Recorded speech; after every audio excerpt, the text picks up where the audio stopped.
تاوتوێ بە سپۆنسەری کۆمپانیای دارالمولکی بابان.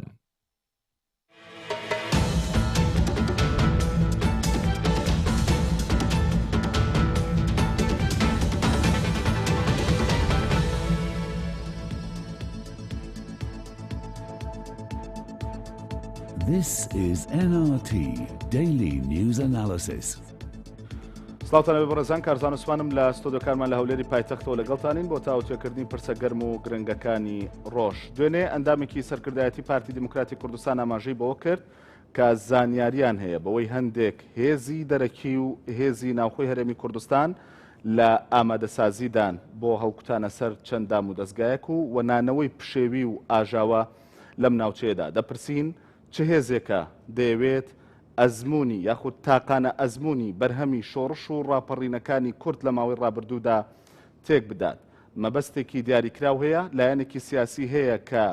ویستێکە بێت بۆ ئەوەی بیخاتە ژێرباری بەرپرسیارەتی ئەو ئاژاوەیی کە وەک ئەو ئەندامی سەرکردایەتی پارتی دموکراتی کوردستان دەڵێت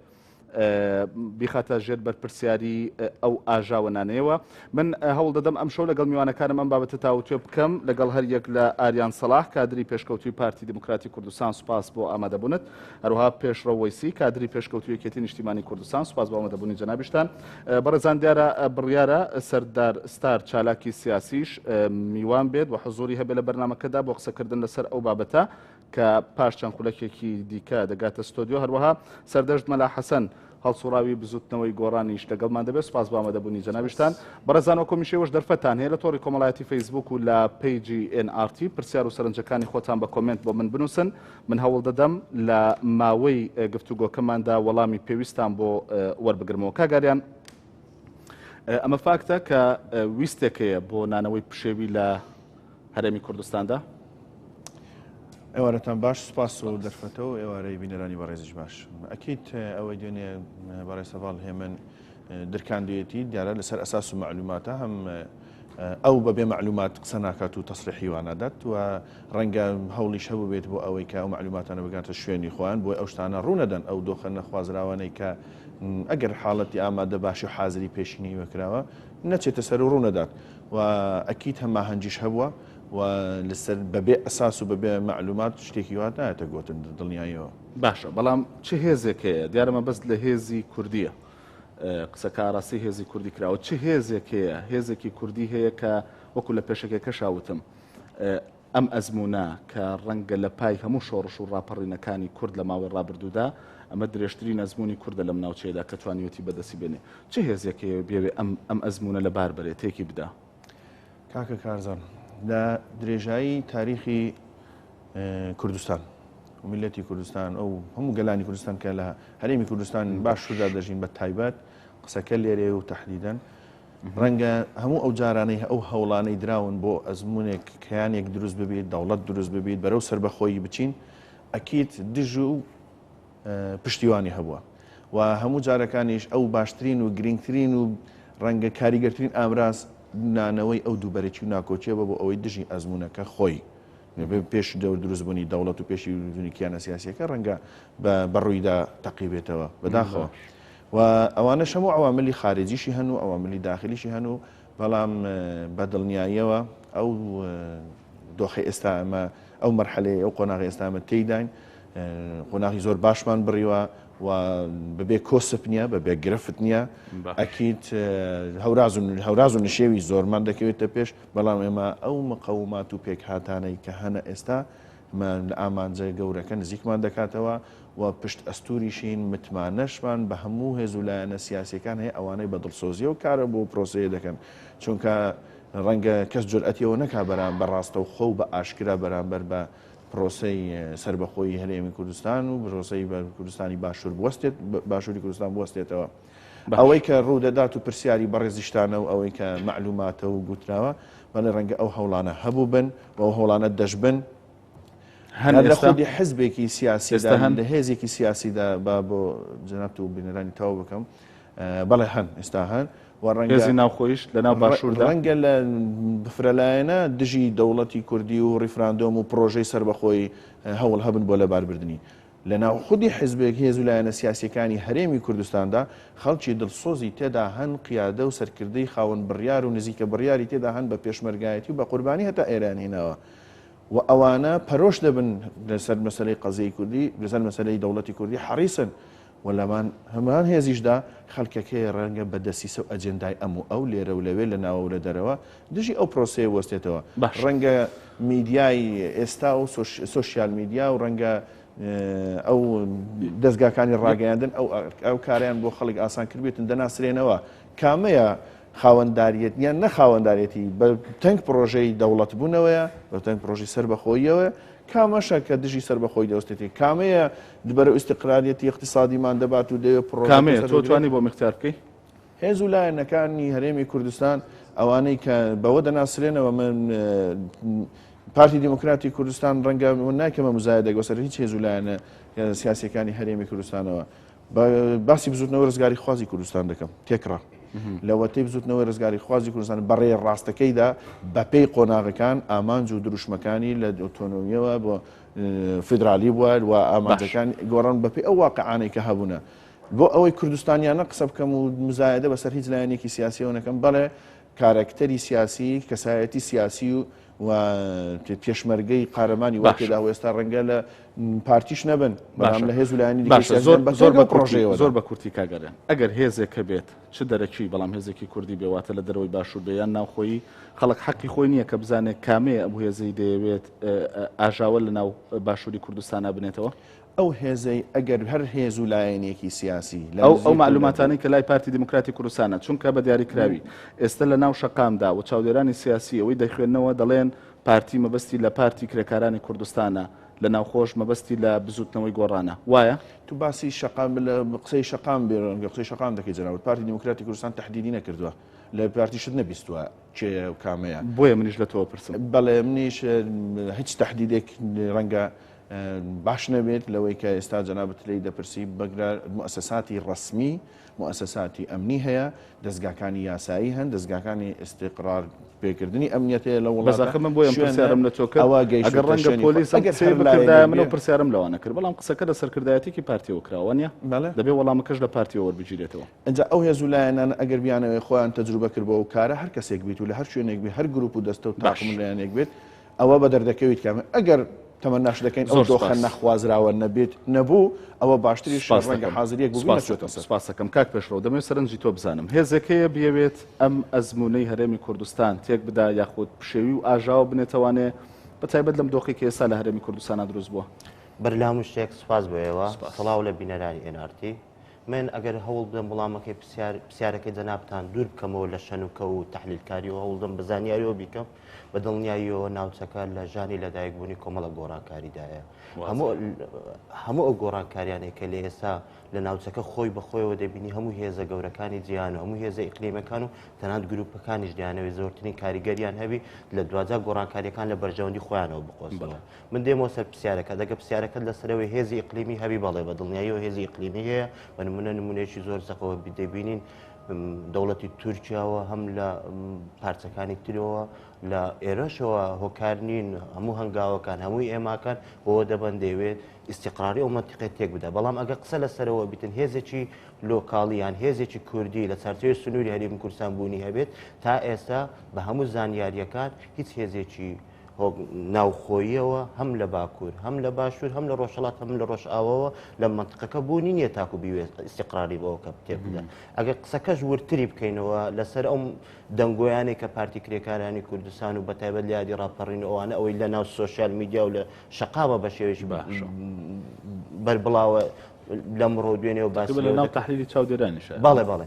ئەگەر بۆ دیقەتی بدەینەوە من پرسیار بۆ دەکەم بۆ هێزێکی کوردی بیاوێ ئەو ئەزمونە تێک بدە تەنانەت بە خودی پارتی کرێکارانی کوردستان باشە با من ئەو پرسیارە بکەم یعنی تۆ پێت وایە کە هێزێکی کوردی هەبێ بیاوێ ئەوە بکە نا من پێم وانە هێزێکی کوردی هەبی بەوە بکە چونکە هەرێمی کوردستان بینیمان لە فەتەی ڕابردوو لە ژێر مەترسی داعشدا بوو هەموو ئەو هێزە کوردیانە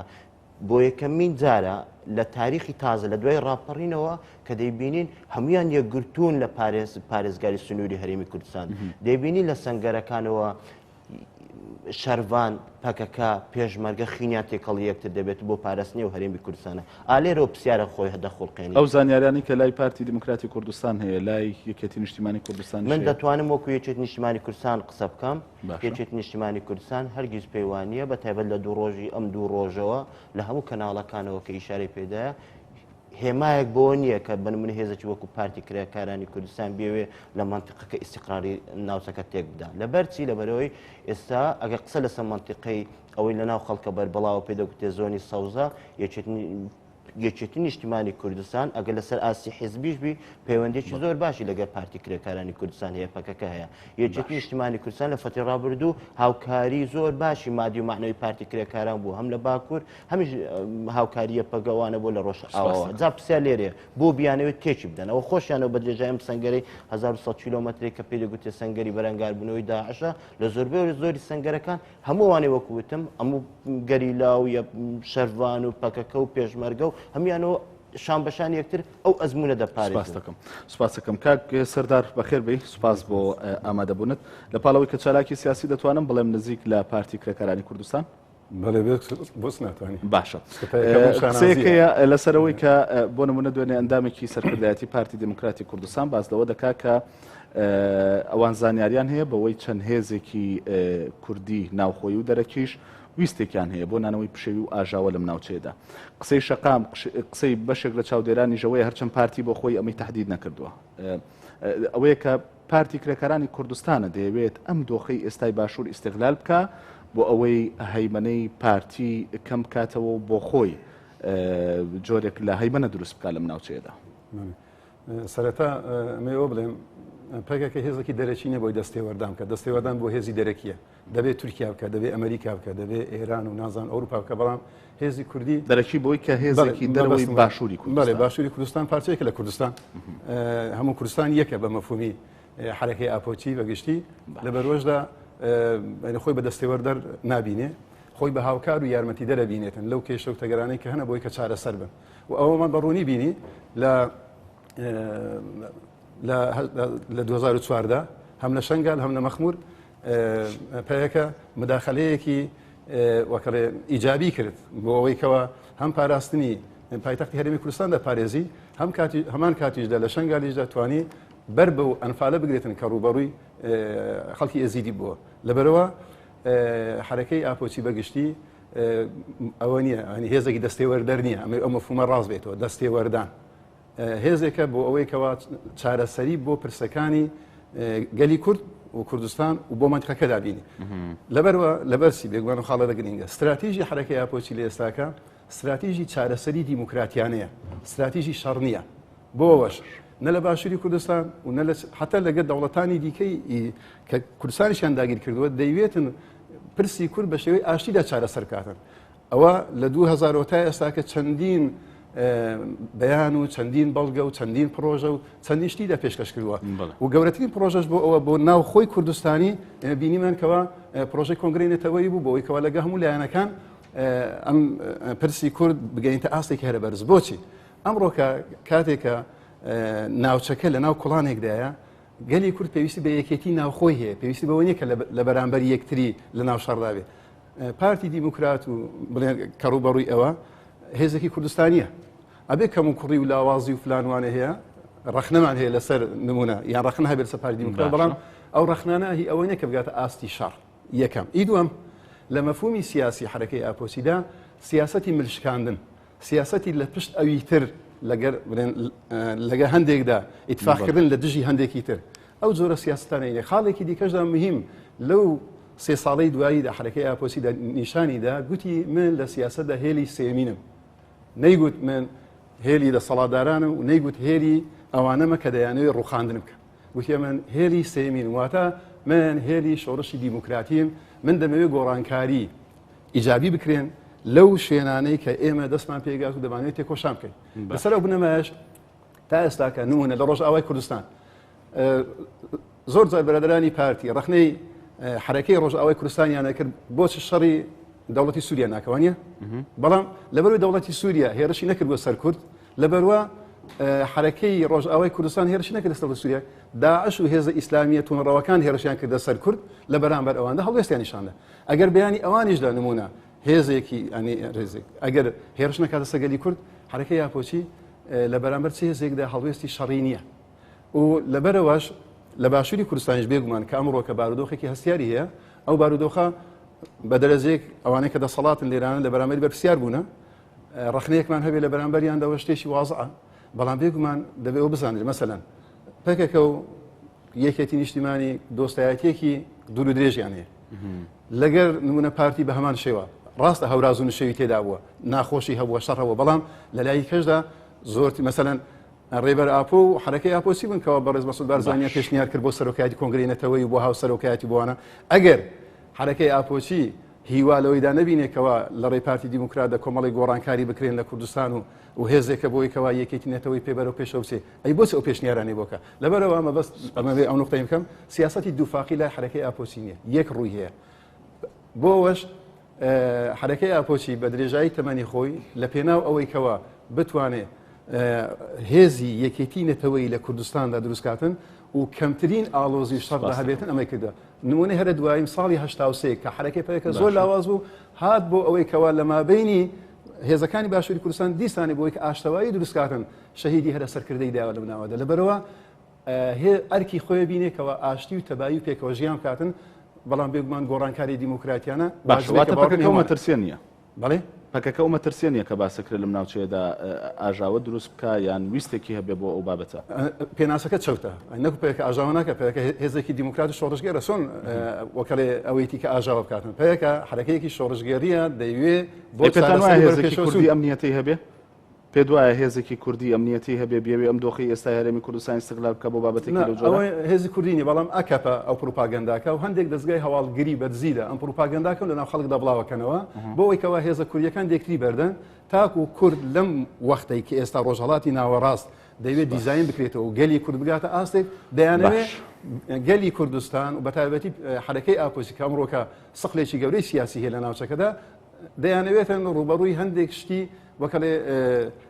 لاوەکی بکەنەوە و هەندێک پروپاگەندە و شتی لاوەکی ئەگەر نەبێگومان حرەکەی ئاپۆسی کاک زەردەشت سەرنجی تۆ لەسەر ئەو بابەتەوە بە دیاریکراوی لە ناوخۆی یان لە باشووری کوردستان هێزەکانی باشووری کوردستان جۆمان لە ناوی گۆڕان دەبێ بەوەی کە خەریکی ئامادەسازیە و تەنانەت خەریکی کڕینی چەکن دەیانەوێت ئەم دۆخەی ئێستا ئیستقلال بکەن لەوەی نەیانتوانی بەڕێگە مەدەنیانەکە سەرکەوتوو بن ڕەنگە بیر لە بابەتی دیکە بکەنەوە ئەمە قسەی شەقام و بەشێک لە چاودێرانی سیاسی دیسان دەڵێ زۆر سپاس سڵاو بۆ بینەران بۆ بەڕێزت بۆ میوانیانی بەڕێزیش وەڵامە سەرەتا بەر لەوە یانی وڵامی پرسیارەکەت دەمەوە لە پێشەچەکەی جەنابەت باسەکەم کەوتت تاقانە ئەزمموی کوردی من پێم وایە ئەزممویەکی تر هەیە کە هەموو دنیا و ئێمەی کوردیش چاومان لێ و ئەزمموی کە لە ڕۆژئاوا ئێستا دەگوزارێ یان پێم بەبەستم ماوەکەی بوو زۆر بۆی کە ماوەیەکی زۆری خەیاندۆ جنابەت دڵنیە یعنی ئێمە چاوەڕێی ئەزمموی تریشی ئینشاءڵڵا تر هەموو ئەزممونەکان ئەوەی باکوور ئەوەی ڕۆژهەڵات ئینشاءڵڵا ئەم گۆڕانکاریانی کە پێشڕەو باسی کرد ئەم جارە شانسی کورد هاتۆتە پێشەوە ئەوەی ماوە یەکگرتووی و یە خیتابی خۆمانە بەڕاستی دەرەنجامەکەیمان دەداتەوە دەست ئەجینا ڕەنگە ئەمە چاودێرانی سیاسی و حتا سەرکردە سیاسەکانیش باز لەوە بکەم بارودۆخێکی باش هاتۆتە پێش بەڵام ئەوەی کە گرنگە ناوە خۆمان سەبارە بە سەرنجی ئێمە لەسەر ئەم قسەی ئەم کاکێمن ئێمە پێمان وایە ئەمەی کە کاکێمن وتوێتی ئەمە نیشانەی ئەوەیە کە غیابی موسساتی نیشتیمانیە لە هەرێمی کوردستان ئێمە کە وەکو گۆڕان هەموو جار ئەم قسە دەکەین ڕەنگە لای هەندێک ڕۆژنامەنووس یان لای هەندێک برادەر ئەمە بە جۆرێکی خراپ لێک بدرێتەوە کاکێمن ئەندامی سەرکردایەتی پارتێکی باشووری کوردستانە هیچ پۆستێکی فەرمی لە حکومەتی هەرێمی کوردستان یان دامودەستگایەکی حکومەتی هەرێمی کوردستان نییە کاکێمن ئەگەر هەر زانیاریەکی هەیە دەکرێت بیداتە ئێمە موسساتمان هەیە ئەگەر خۆیان اعتراف بە موسسات دەکەن پێویستە بیانداتێ و لە قسەکانی کاکئاریانیش وتی هەموو هێزەکانی باشووری کوردستان هێزی نیشتیمانین و هەمویان خواستی دەوڵەتە یعنی من دەمێت تەرکیز لەسەوە بکەم هیچ هێزێکی باشووری کوردستان ناتوانێت ادعای ئەوە بکە تاکە هەڵگری ئاڵای دەوڵەتیە هەموو فرد هاوڵاتیشی ئاسایی کورد خەون بە دەوڵەتی کوردیەوە دەبینێ نقطە و تاو ئیتر ئەمە هەمومان خەون پێوە دەبین دش هەیە کاگەریان پێتان وایە دش هەیە دژی ئەو بابەتە مەسەلەی دەوڵەتی کوردی پرسی سربەخۆی بەڵێ لەسەر ئاستی هەموو ئەوە نەک لەناو باشوور بە دیاریکراوی بەڵێ خەڵکە ڕەنگە هەبیتن مستەوای بە ڕەنگە ناکرێ یعنی ئەمە جملێ ببوورە کاگاریان یعنی ئەمە ڕستەیە کەوتۆ دەیڵێ ڕەنگە هەبێ یعنی مباشرەکەی مقابلەکەشی ڕەنگە نەبێ ئەم مەسەلە هەستی هەمومان خۆ نەکەوە بە قسەیەکە بۆ پارتی بەس بۆچی ڕوون نەبێ ینی بۆ منە چێ ئەم ویستە کاڵ و کەرچە لای یان ئەستان بەنەوە ئەگ لەنەوەکان دژایەتی دەکات من کارزان کاگاریان خوا هیچ هێزێکی سیاسی ناتوانێت ببێتە دادوەر لە حکمدانی هێزەکانی تر بە پارتی دیموکراتی کوردستانیشەوە دادوەر نییە ڕەنگە هەبێ و ڕەنگە نەبێ ئەمە هیچ هێزێک ئەو حەقەی نییە باش جارێ من دەمێ ئەوە برم ڕامە بە مشتەرەکات ئەوە هەموو قسەی باشمان کرد ئێمە بۆ مشتەرەکاتە دەبی لەو هاوبەشانە بگەڕین دەگەینە ئەو نەتیجێ و خەونە گەورەی کە هەمانە ئەگەر بە خلافەکاندا دەچینەوە کە کەسمان بێکەم و کوڕینین پێم وایە هەموو لایەکمان دیوی ئیجابیشمان هەن و هاوبەشیشمان لەگەر یەکتر هەن لە بزوتنەوەی ڕزگاری خوازی کوردستان لە زۆوە هەتا ئێستا و ئەکید کرچ و کاڵێکیشی تێکەوتێ و لە پەیوەندەکانیشدا ڕەنجی داوێتەوە بەڵام ئایا ئەمە ئێستا بەتەمە ئامانجێکی ئەوها گەورەین هاوبەشەکان خزمەتمان دەکەن یان خلافەکان وازەحە ئەوەی کە مەبەستە کاکە کارزان ئەو بۆچوونەی کە بەرەو باوەشی بەغداد دەباتەوە کە بێ ئامانجا ئەوە دیدێکە کە ناواقعیانە ئێلانی کەم درێژکردنەوەی ئەو پرۆسەیەکە ئێمە بەتەمای دژوەستانەوە بە مەسەلەی ڕفراندۆم کە ڕەکیزی ویستە هیلایەنێکی سیاسیە بە دیاریکراوی بۆ نمونە خۆ سەرۆکی حکومەتی هەرێمی کوردستان دوێنێ ڕای دەگەێنێ کە ئەگەر نیەت باشی لە بەغدا ببینین ئامادەی ڕێکەوتنین یعنی چێیە کاملایەنە سیاسیە کە ئێمە دەباتەوە باوەشی بەغدا پارتی دیموکراتی کوردستانە بەتەنیا دەیەوێت لە باوەشی بەغدا دەرمان بێنێ و مانکا بە دەوڵەت پارتی دیموکراتی کوردستان هیچ کاتێک ئەو دید و بۆچوونەی نەبووە لە قسەکانی هەموو کادرانی پارتی هەموو سەرکردایەتی پارتیدا دەبینی پارتی نەبەتەنیا دەیە حکومڕانبی پارتی نەبەتەنیا دەیە ئەو مبادرەیە بەتەنیا بکات نە بە پارتی و بە ڕەنگێکە ئیشە دەکرێت ئەوە نەک تەنها بە حیزبە سیاسیە کوردیەکان وەکوونەتەوە دەوێت پێکهاتەکانی دیکە هەرێمی کوردستانیش بە تورکمان و بە ئاینەکان و بە مەسیحیەکانەوە بە هەموو ئەوانەی لەگەڵماندا دەژین چه ئەتنیات بن چه ئاین پێکهاتی ئاینی بن هەموو تعبیرێکی ڕەنگا و ڕەنگانە ئەنجا دەوڵەتێکی سەلیم و مستەقڕەوە دروست دەبین ئەنجا ئیستقرارێتی سیاسی لە وڵاتە باشە بەس من حەزەکەم وەڵامیەوەم دەستکەوێت چێ دەیەوێت ئێمە بێتەوە باوەشی بەغدا دید و بۆچوونی وا هەن لەلایەن ڕەنگە کەسایەتی سیاسی وا هەبن کە تەسیریان بەسەر قەراری حیزبەکانیانەوە هەیە دەیانەوێت ڕەنگە هەندێک جار لەگەر ئاراستە سیاسیە برین ڕئیسیەکە حیزبەکەشی ناچێت بۆ یەکێتی ڕاستە ڕەنگە بۆ زۆربەی لەن باسی کەسایەتی سیاسی دەکەم کە کاریگەری و ڕنگدانیان بەسەر حیزبە سیاسیەکانیان هەیە خیتابی باشە ئاخر مەبەستەوەیە ئەگەر شەخص بێت ئەگەر لە ناو جوابەکە دەست دەکەوێت لە تەواوکردنی لە ناو پارتی دیموکراتی کوردستانی شەیە ڕەنگە جەنابەت سەحەفیەکی وریایی پێت شکنێتن سەرکردایەتی پارتی دیموکراتی کوردستان بنەمێتەوە وەڵام بێتەوە هەتا ئێستا هیچ سەرکردایەتی وازەوە بێن و ڕێی من تێکەڵ هیچ کادرێکی پارتی دیموکراتی کوردستان جێ نەبووە لە دژی ڕیفراندۆم وەستاویتەوە لە دژی دەوڵەتی سەربەخۆ وەستاویتەوە بەڵام ئەتەوێ بڵێ لە یەکێتی جۆمان لێ بێ و لە گۆڕان جۆمان لێ بەس لە پارتی جۆمان لێ باسی پارتی لە پارتیت پرسی باسی پارتی دۆ دەکەم کە من هیچ کادرێکی پارتی ناتوانین تەشخیصکەین و بەزوتر کەسایەتی سیاسی هەیە لە هەرێمی کوردستان بۆ یەکێتی ڕاستەم قسەیە ڕەنگە بۆ زۆر لایەنی سیاسی نەکرد تحدیدی یەکێتیم نەکردە زۆر کەسایەتی سیاسی هەن ڕەنگە سکرتێری حزب بن گومانت هەیە لەم قسەی خۆت بۆیە ناخێت بڵێ لەلایەنێکی سیاسی نامەوێت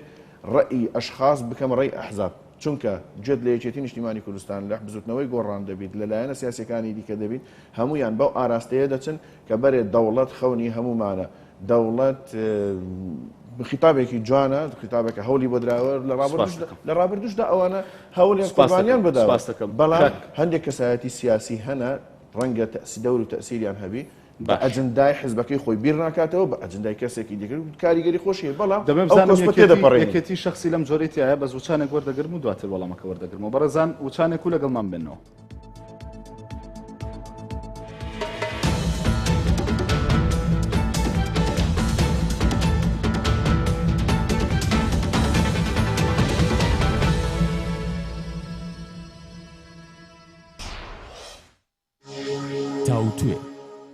بە سپۆنسەری کۆمپانیای دارالمولکی بابان.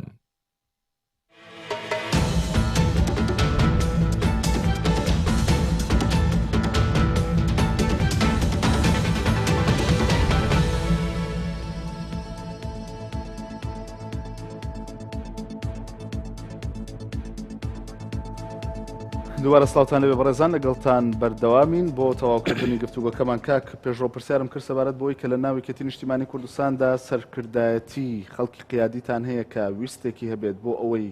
هەرێمی کوردستان ئەمە زمونە بگەڕێنێتەوە ناو باوەشی بەغدا و دووری بخاتەوە لە مەسەلەی دەوڵەت و سەربەخۆی. کاکە کارزان، من دەمێ پرسیارەکەی تو ئاواژوو بکەمەوە بە شێوەیەش تر. چۆن؟ هەموو حیزبە سیاسیەکانی کوردستان بەیەکێتی نیشتیمانی کوردستان و پارتی دیموکراتی کوردستان و بزوتنەوەی گۆڕان و کۆی حیزبە سیاسیەکان کە مەسئولن لە ئێستای ئەو کۆمەڵانی خەڵکی کوردستان و داهاتی ئەو میلەتە دەبی باشترین ڕێگا هەڵبژێرن بۆ ئەوەی تاچی ئەم هەرێمە، ئیستیقراری سیاسی ئەم هەرێمە، ئیستیقراری اقتصادی ئەم هەرێمە بپارێزن لە دەستپێکی دروستکردنی ئابووری ئازاد، لە دەستپێکی دروستکردنی فرۆشتنی نەوت بە ڕێگای ئازاد. پرسیارگەلێک لە ناو کۆمەڵانی خەڵک تاک بە تاچی ئەم کۆمەڵە پرسیاری دەکرد، ئایا ئەنقەرە بەدیلی بەغدایە بە دیوەیەکی تر؟ ئایا ئەو پارەی لە ئەنقەرە لە ڕێگای فرۆشتنی نەوت لە ڕێگای ئەنقەرە دەستمان دەکەوی هاوشێوەی پرۆژەکەی پشکەکەی ١٧ ئەو ئێستا بینیمان وەڵام پێیوتین کە ئەوێ ڕۆژێک کۆمەڵە خەڵک دیانوێت نەخێر ئەنقەرە نابتە بەدیلی بەغدا، نەخێر ئەو پارەی لە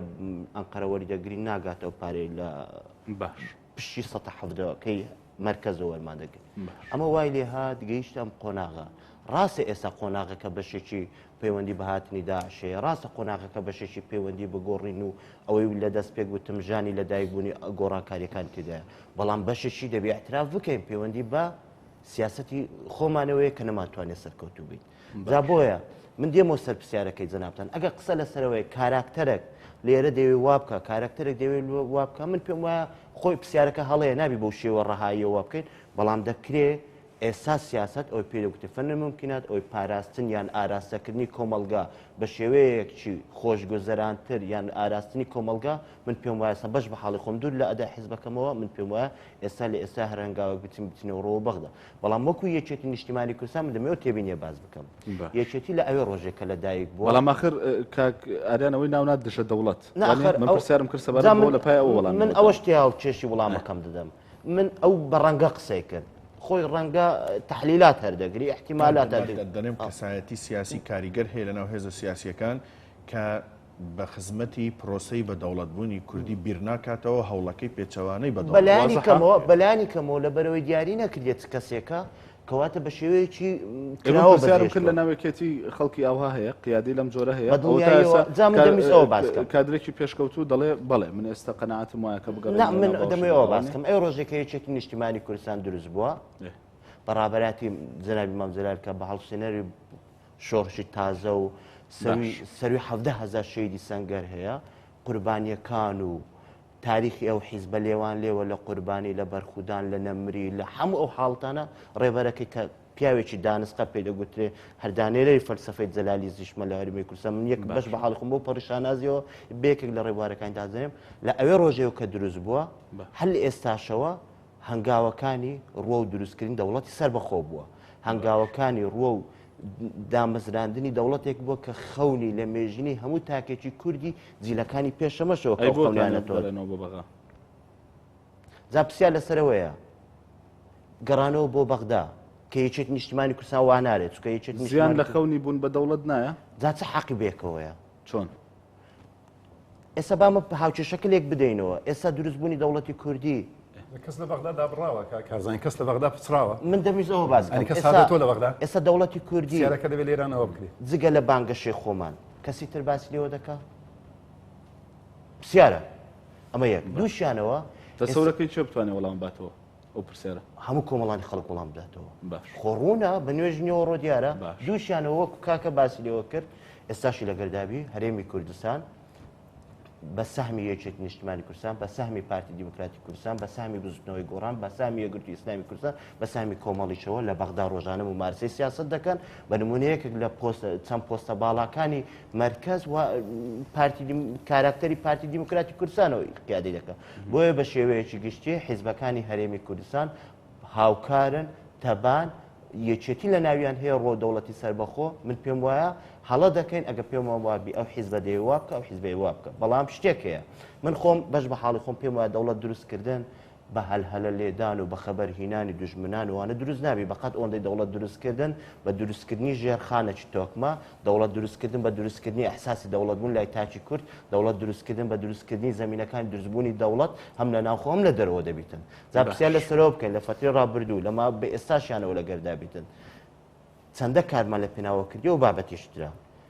لەوێشەوە من دەمەوێت باسی لێ بکەم هەموو ئەو هۆکارانە زەمینەن بۆ ئەو بابەتە کەواتە ئەسڵی مەسەلەکە لێرەیە هەمووی لەگە دەوڵەتی لەگە دروستبوونی دەوڵەتی کوردی چونکە خەونێکی لە مێژنی هەموو تاکێکی کووردە. بەڵام قسەکە لە سرەوەیە دروستکردن دەبی زەمینێ بۆ بڕەخسێن. من کۆتاشت دەبێت باسی لێ بکەم. گریمان دەوڵەت دروست دەکەن، گریمان زیابوونەوە لە بەغدا. ئێخۆوە قەدەری خوایە لەو مەنتیقەیە جوگرافیەکەی پێخستینەوە هەر خۆ لەگەر عێراقی. ئێخۆ دەبی لێکوانەوە بە ڕێگایەکی زەمینەوە بە شێوەیەک باسبەی جیرانێکی دۆز بین باشتر لەوەی جیرانێکی دژ بین. وەکو چۆن ئێستا ئەو هەڵەیە تورکیا دەیکا بە نمونە دوێنێ لە پەلامەردانی گرێسپی تورکیا بەشدار بۆ لە دژاتیکردنی ڕۆژئاوا چونکە تازە ئەو سنوورە لە دایک دەبیت وەکو چۆن ئەوێ ڕۆژێ باشووری کوردستان لە قوارەیەکی نیمچە سەر بەخۆ لە چارچۆ فیدراڵی ئێستا لە دایک بوو ئەو ڕێک ئەوەندێشەوە لە دایک دەبی کەواتە هەرێمی کوردستانی ڕۆژئاوا دراوسێکیان بۆ دۆسایەتی نەخۆڵکە لە باسەکەم کاک سەردار سەرنجی تۆ میوە لەسەر بابەتی دەوڵەت دەوترێت ئەگەر لەم ناوچەیە لە باشوور دەوڵەت ڕابگەێنرێ کەس بەقەت پارتی کرێکەرانی کوردستان دژی ناوەستێتەوە. یەکەم دەبێت ئەوە بکەین یانێ پرسی دەوڵەت بەخۆی دوو مەفهوم هەیە. یەک مەفهومێکی ئیداریە، دوو مەفهومێکی ئایدیۆلۆژی هەیە. لەبەرەوە پرسی دەوڵەت نەتەوەیە، پرسێکە 200 ساڵە هەیە و ڕۆژهەڵاتی ناوەڕاستیشدا بەتابەت لەو 100 ساڵی دوایی بەدەستی دەوڵەتەوە ئەناڵێن دەوڵەتە ناوەندیەکان عێراق، تورکیا، سووریا خێر و خۆشیان بۆ گەلی کوردانەوە و بۆ نەتەوەکانی خۆشیاندا بەتایبەتی عێراق بووە ناوەندی قەیران و ئەنفال و شەڕ. بۆیە ئێمە دەبێت خاڵی دوم ئەوەیە سیستەمی بەڕێوەبردننی وڵات ئایا بە پرۆسیسی دەوڵەت داکرێت یان دەتوانین وەکو تریشدا ئەم مەسەلێ بەڕێوەبرین. بۆیە دەبێت ئەو پرسە وەک دەبێت یعنی خوێندنەوەیەشی ئایدیۆلۆژی سیاسی بۆ بکرێتن تەنها مەسەلەی شیعار نییە. وەکو استراتیژیش ئەگەر لایەنێک استراتیژی دەوڵەتی نمونە پاری دیموکرات ئەگەهەیەی با کۆنگرێ بکاتن و ڕابگەێنێکەوە استراتیژی ئەو دەوڵەتی کوردی سەر بەخۆی بەڵام تا ئێستاکە وای نەگوتووە. بەڵام پارتی نەیگوتووە لە کۆنگرێکدا نەیگوتووە. بەڵێ ئەفکاک سەردار لە کۆنگرەی 11 بەڕێ لە پەیرەوە پرۆگرامی پارتی هەموو ئەعلامی دنیایش و تایبەتی ئەعلامی عەرەبی پەیڕەوی هەموو حیزبەکانەوە هەیە لە پەیڕەوی هەموو حیزبەکاندا بەس بەو واضحی لە ڕەنگە لە ئەرشیف و لە ئەنسات و ئەوانەدا هەبن کە چ هەڵایەک لەسەر کۆنگری پارتی دروست بوو کە بە فەقەڕەیەکی زۆر واضح باسیەوە دەکات. لەگەرەوەشدا هەر حزبێک بیکە هەر حزبێک هەر قوارەی چی بی کامە بیر ئەمە کاکە ئەمە لەگەر ئەو دەبین. شکالمان لەسەرەوە چەگوتی مەبەستەکەم لێرەوەیە هەر لایەنێکی سیاسی کاتێک کە استراتیژێکی هەیە استراتیژەکەی لە کۆنگرەکەی خۆیدا بەیانەکە بە یەک خەتی واضح لەبەرەوەی ئێستاکە بە گوێرەی دەستوری عێراقی چێ سنووری عێراق و ئەو دەوڵەتی فیدرالی عێراقدا قبوڵ لە دەرەوەی دەستورە لەبەرەوەی پارتی نەکەوتوتە ئەو بارودۆخەوە یعنی پارتی ئەوەی ڕانەگەیاندووەکەوە ئەو دەوڵەتی سەربەخۆی کوردستانی دەوێت ئەمە بەگوێرێ بەڵام وەکە دیعای بۆ کاتن پروپاگەندا کاتن ئەمە قەزیەکی دیکەیە لەبەرەوە دەبێت بەبەست ئەوە بێتە بەشێک لە مزایدەی سیاسی ئێمە پێنجی پارسال پێم خۆش ئێمە لەبەرەوە مەسەلەن هەر نزیک بەهارە بینەوە پارتی و بیری دێتەوە کە دەوڵەت دەست بێتن کە بەهار خلاصە بێتن مەسەلەی دەوڵەتەکەیدا تەواوی ئەمە وا نابێت ئەگەر من مەبەستەکەم لێرەوە ینی بە ئەوەی وەرنەگرن مەسەن وەکوی شکاندن بەڵام ئێمە چەند ساڵە ئەمە ئەبینین بۆیە ئەگەر کەسڕی لە پارتی نەگرتووە دووشتدا کەسڕی لێ نەگرتووە یەک بێ لە کۆنگرێ بکە بەیانی بڵێ من ئەمەوێ دەوڵەتی کوردی سەربەخۆ دەڕاگەن یەکەم دووەم کەسڕی لێ نەگرتووە کە ئەندامەکانی خۆی لە بەغدا بچێشێتەوە بۆ ناچێشێتەوە لەبەرس مەسەن ئەگەڕێنەوە بۆ بەغدا ئێوەش لە بەغدان یعنی باشە چارەسەری ئێمە ئێستا شتێکمان پێویستە لە باشووری کوردستاندا چارەسەری قەزیەی کوردیدا چۆنەبی ئەم پرسە دەبێت بە کۆنگرە و کۆنفرانسە بێتن بە دیعایی سەر ئەوە نابێت ئێستا ئێمە لێران هاتە ئێوارە قسە بکەین هەر قسەیە کە ڕۆیشتن لێرە تەواوی بەڵام ئێمە بین پێکەوە لایەنە سیاسەکان و خەڵکو پێشی ئەوەی کە بکەینە ڕیفراندۆمەوە دەبێن گفتوگۆ بکەین استراتیژی چارەسەری بۆ خەڵکی کوردی لێرە چی باشە لە باشووری کوردستان لە ڕۆژاوای کوردستاندا چی باشە با لێرە قسە ئەوە بکەین و بەگشتیش دەوەکو کوردە قسە بکەین لەسەرەوەی چونکە ئێمە نەتەوەیەکین لە ڕۆژهەڵاتی ناوەڕاستین بە تەنهانین ئێمە جنوبی سوودان نین ئێرە ڕۆژهەڵاتی ناوەڕاستە و کوردستانیش بۆتە ناوەندەکەی لەبەرەوە هەر ئاڵوگۆڕیەک لە قەزەی کوردی لە قەزەی ڕۆژهەڵاتی ناوەڕاستە دروستە بێت بۆیە ئێمە دەبێت لەوەدا دووربین بین لەسەرەوە ساسە مەسەلەن وەکو کورد ئێمە مافمانە لە باشووری کوردستانیشدا لەگەر عراقیشدا سیاست بکەین لەگە سووریاش بکەین لەگە تورکیاش بکەین لەگە دەوروبەر لەگە ئێرانیش بکەین بەڵام استراتیژێک بۆی کەوا ئەم قەزیە پێ بگات چارەسەری ئێستاکە ئەمەوێت لێرە ئەم بگەرمە سەر خاڵێت لە باشووری کوردستان چی هەیە ئێستا قەیران هەیە قەیران بۆتە گێژاو ئیدی حرەکەی سیاسی باشووری کوردستان ڕوبەڕووی تاریخ بۆتەوە لە بەرامبەر میلەتەکەی لەبەرەوەی ئێستاکە ئێمە باسی ئەوە بکەین کە دەوڵەت یان باسی ئەوە بکەین شەش مەگ نەدانی موچە کامەیە ئێستاکە بۆ بەیانی هاوڵاتیە کەوا کرێ چییە کرێ خانۆکەی دالا گرینگە یان شەش مەگە معاش وە نەگرتووە یان ئەوەتە بەیانی دوایی بەکوتی وەڵامی ئەمە دەبێت زۆر کۆتای پێبێنم ئێمە لێرە دەبێت یەکەم جار یعنی پرس ئەمڕۆکە لە جیهان بەگشتی پرسی ئازادی کۆمەلگا و یەکێتی نێوان کۆمەلگایە یەکێتی ئەوروپا بۆ دروست بوو بۆچ دەوڵەتەکانی هێنا نزیکێکتر لەبەرەوەی کەوا پرسی ئەو پرسە تەنگەی بە ناوی دەوڵەت ئیدی چیتر کێشەکانی کۆمەلگای خوارد باشە سپاس دەکەم کاک زەردەشت لەسەر بابەتی دەوڵەتی کوردی و مەسەلەی گەڕانەوە بۆ بەغدا یان بۆ باوەشی بەغدا دژە دەوڵەتەوە کامیانن خەڵکەیە لە نابزوتنەوەی گۆڕاندا بۆ ئاراستی بیرکار بێتەوە بچینەوە بۆ وەڵامی ئەوە دەدەمەوە بەس چڕی بکەیتەوە سپاس بەسەر بەس وڵای من سەیرم کرد فرسەتی من زۆر کەمدا چونکە بەڕاستی لە ناو قسەکانی من چیەوە لای کاک ئاریان چونکە لە پرسیاری یەکەمە باسی ئەوەت کرد گۆڕان چەک دەکڕێ ئێمە لەسەر زاری وتە بێژی بجوتنەوەی گۆڕان بە هەموو شێوێک ئەم پروپاگاندانە ڕەت دەکەینەوە ئێمە بزوتنەوەیەکی مەدەنی دژە توندوتیژین هێزێکین لە ڕێگای سندوقەکانی دەنگدانەوە هاتوین بەڵام هێزیەکین نەماشاردوتەوە ئیدعای گۆڕانکاریمان کردووە داوای چاکسازی ڕیشەییمان کردووە لە سیستەمی سیاسی لە سیستەمی ئیداری لە سیستەمی دارایی ئەوەی ئێستا هەرێمی کوردستان پێدەگوزارێ ئەوەی ئێستا بەرپرسە نابەرپرسەکانی هەرێمی کوردستان ناوە لە مەحافلی جیاواز ئاعترافی ئەوە دەکەن کە شکستیان خواردووە لە بەڕێوەبردن ئێمە کە لە 2009 دروست بووین و چوونە پەرلەمان وەکو مینبەرێکی نیشتیمانی فەرمونون ئەوە ئەرشیف فەرمونون ئەوە سەیری هەموو ئەو پرۆژانە بکەن کە بزوتنەوەی گۆڕان پێشکەشی کرد وەکو فراکسیۆنی خۆی لە 2009 چ لە بواری دارایی چ لە بواری کارجێڕی چ لە بواری شەفافیت ئەوەی ئێستا لە هەرێمی کوردستان دەیانەوێت بە سیناریۆی ئەوەی کە گوایە هێز هەیە و گومان هەیە و وەڵا احتیمال هەیە و احتیمال نییە شتێک ڕووبدا سیناریۆیە بۆچی ئەمە بەست و نیەتێکی لە شاردنەوەی شکستی ئیدارەدانی هەرێمی کوردستانە کارزان بەزەوانە ڕەن فات و معلومات و زانیاری ئەمە ینی دقیقە لەبەردەستیان کەواتە کاکێ من کە ئەندامی سەرکردایەتی لە بەرپرسی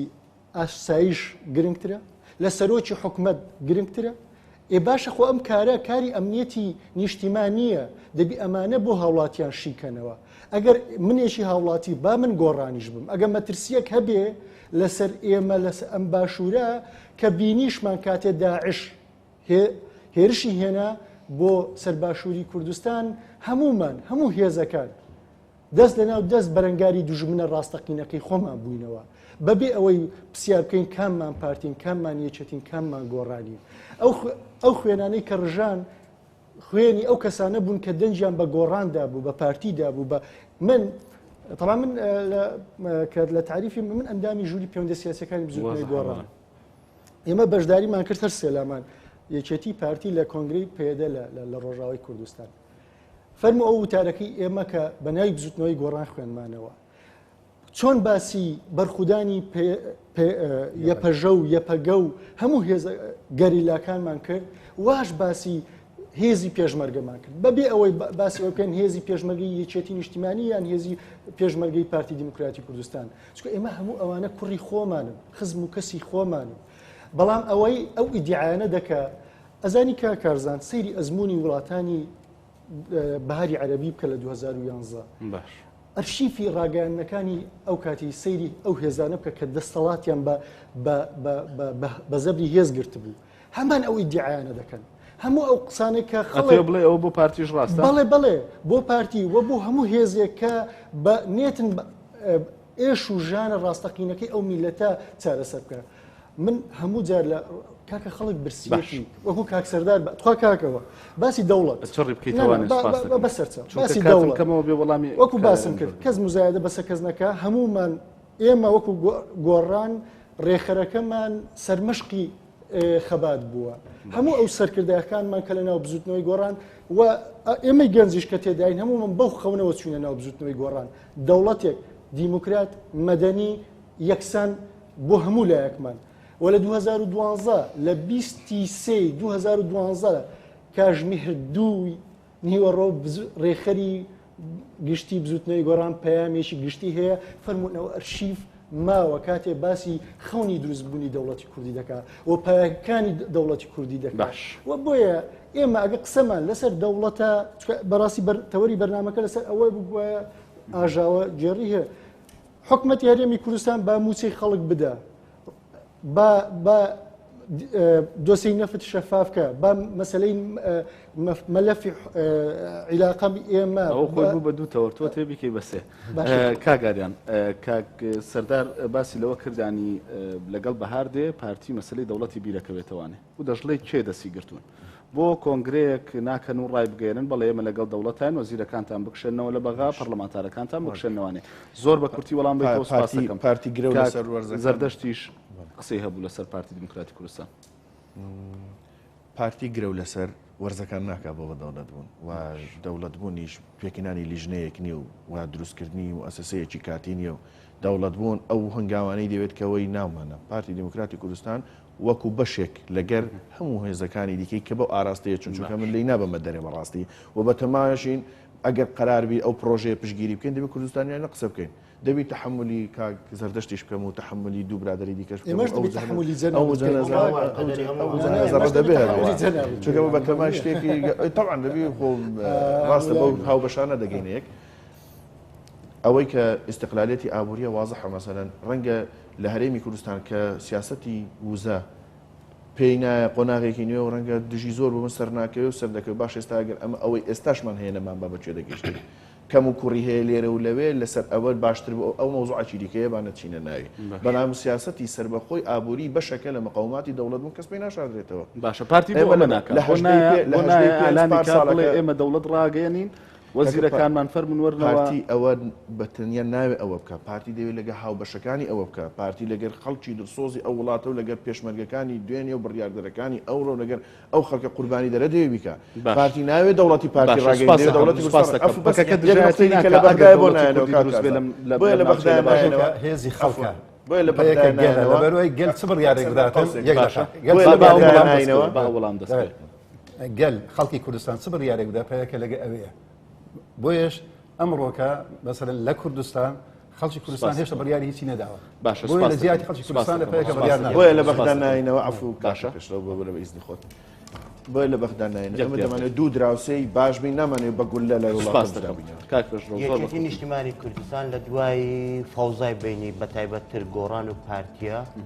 دەستباری زۆر ئەساسە بۆی لێکترازانەکان زیاتر نەبی بۆی ئەو باشترین هەنگاوە بۆی هەرێمی کوردستانیشە دوو پارچە نەبی بۆیە ئەوەی یەکێتی نیشتیمانی کوردستان لە ئێستایا دەیکا دەکرێت بە هەنگاوێکی زۆر پیرۆزدا بدرێن بۆ خستنەوەی یەک پارچەی و ئامادەکاری بۆ لە کۆی پرۆژەکانیشی بەو ڕۆ و ئارە سپاس بۆ کاک پێشڕۆ و سپاس بۆ کاگاریان سپاس بۆ کاک سەردار سپاس بۆ کاک زەردەش سپاسانەکەم کە میوانی تاوتێ بوو نازانی ناخی سپاس بۆیەوەش تا بەرنامێکی دیکە شاد بن.